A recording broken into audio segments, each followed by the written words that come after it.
కందిసున్ని. ఈ కందిసున్నిని వేయించుకునేటప్పుడండి కందిపప్పుతోటి చేసుకుంటారు. ఇది అన్నంలోకి మంచి ఆదరం. మనకి పెళ్ళిళ్ళల్లో, శుభకార్యాల్లో, గ్రూప్ భోజనాల్లో ఇది ఎక్కువగా చూస్తూ ఉంటాము. సాధారణంగా కందిపొడి అంటే కొంతమంది 30% మంది ఓన్లీ కందిపప్పే వేస్తారు.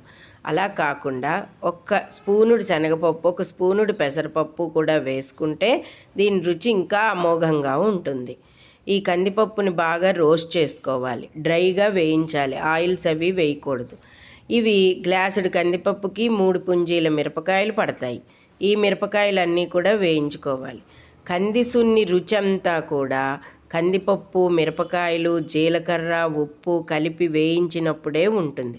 అందున కందిపప్పు, శనగపప్పు, పెసరపప్పు కూడా ఏ ఒక్క గింజ సరిగా వేగకపోయినా ఆ మెత్తదనం వల్ల రుచి అంతా మారిపోతుంది.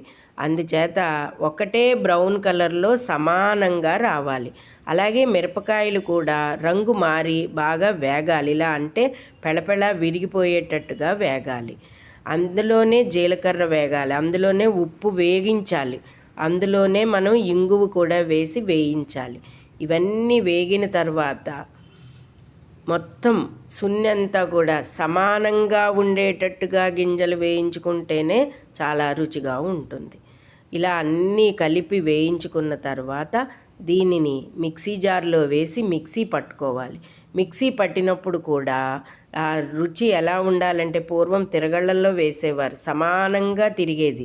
ఇప్పుడు 70% అటు బరకగా, మిగిలిన 30% మెత్తగా, అట్లా కాదు. 98% ఇది మొత్తం మెత్తగా పడిపోవాలి. ఆ 2% అక్కడక్కడ చిన్నగా తగులుతూ ఉండాలి.